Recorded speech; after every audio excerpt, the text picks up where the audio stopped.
Assalamualaikum warahmatullahi wabarakatuh. Yang saya hormati Bapak Subki Hasbi selaku dosen mata kuliah Agama Islam Fakultas Teknologi Pertanian Universitas Brawijaya. Perkenalkan saya Muhammad Septio Haji akan memaparkan terkait materi korupsi dan pencegahannya dalam perspektif Islam. Saya mengambil topik ini karena di Indonesia sendiri banyak sekali kasus korupsi yang merugikan negara hingga ratusan triliun rupiah. Korupsi merupakan kejahatan yang sangat besar karena dampaknya merugikan seluruh aspek kehidupan masyarakat, yang dapat membawa kesengsaraan, kemiskinan, dan penderitaan bagi banyak orang.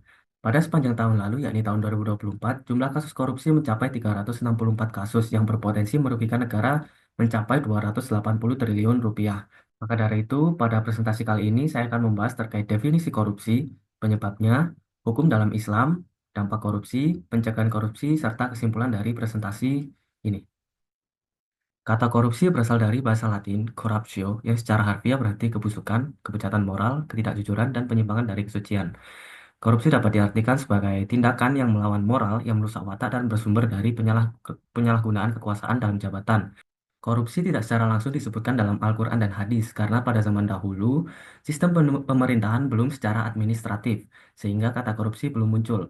Sebagai gantinya, pada zaman dahulu menyebut korupsi sebagai pencurian atau perampokan. Seperti yang disebutkan dalam Quran Surat Al-Baqarah ayat 188, surat ini membahas tentang pencurian dan juga perampokan yang sama halnya dengan korupsi. Penyebab korupsi dapat dikategorikan menjadi dua, yakni penyebab internal yang berasal dari diri pelaku, yang kedua yakni penyebab eksternal. Untuk penyebab internal ini lebih ke kontrol diri yang lemah, yakni godaan terhadap harta duniawi dan juga godaan terhadap keinginan untuk menjadi kaya. Untuk penyebab eksternalnya, yang pertama, sistem politik dan masyarakat yang materialistis dan konsumtif, yang menyebabkan gaya hidup masyarakat menjadi mewah. Lalu adanya penyelewengan kekuasaan dalam jabatan, faktor kemiskinan dan kurangnya gaji, lalu kurangnya dukungan bagi upaya pemberantasan korupsi, penegakan hukum yang lemah, mendahulukan kepentingan individu atau kelompok daripada kepentingan publik, kurangnya pendidikan, dan kolonialisme. Hukum korupsi dalam Islam yang pertama, sarikoh atau pencurian. Sanksi pencurian yakni potong tangan jika memenuhi syarat tertentu. Yang kedua yaitu hirobah atau perampokan. Sanksinya yaitu hukuman yang sangat berat, seperti dibunuh, disalib, atau dipotong tangan kaki bersilang. Untuk sarikoh, yakni hukum pencurian, disebutkan dalam Quran Surat Al-Ma'idah ayat 38. Untuk hirobah, disebutkan dalam Quran Surat Al-Ma'idah ayat 33. Hukum yang ketiga yakni riswah atau penyuapan atau sogok. Yang keempat, hulul, penggelapan atau pengkhianatan amanah harta. Nah, kedua hukum ini sanksinya yakni takzir, yakni hukuman yang ditetapkan oleh hakim atau penguasa.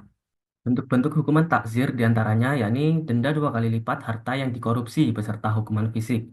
Yang kedua, pemecatan dari jabatan. Tiga, hukuman penjara, lalu pengasingan atau pengucilan sosial. Empat, lima, hukuman mati. Dan keenam, pencabutan hak politik. Korupsi ini berdampak sangat besar terhadap kehidupan masyarakat.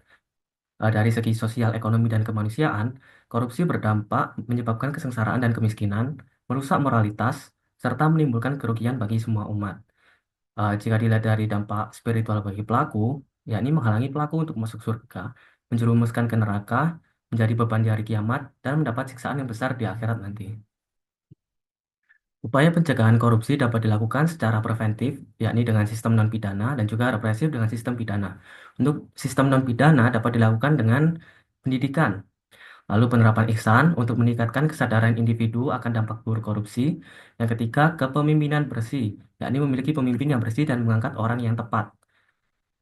Yang keempat, yakni transparansi dan kontrol. Untuk tindakan represif, yang pertama yakni menjatuhkan hukum pidana atau sanksi pidana yang tegas, termasuk takzir tadi. Lalu membentuk lembaga anti korupsi, lalu bekerja sama antara berbagai elemen masyarakat dan lembaga sosial. Jadi korupsi ini adalah sebuah pengkhianatan amanah dan dosa yang besar yang bersifat merusak moral, busuk, dan jahat. Yang kedua yakni sanksi hukum yang tegas dan efek jera untuk mencegah kejahatan korupsi ini semakin berkembang. Yang ketiga yakni eh, upaya pencegahan harus dilakukan secara komprehensif baik melalui jalur represif penindakan maupun jalur preventif pencegahan.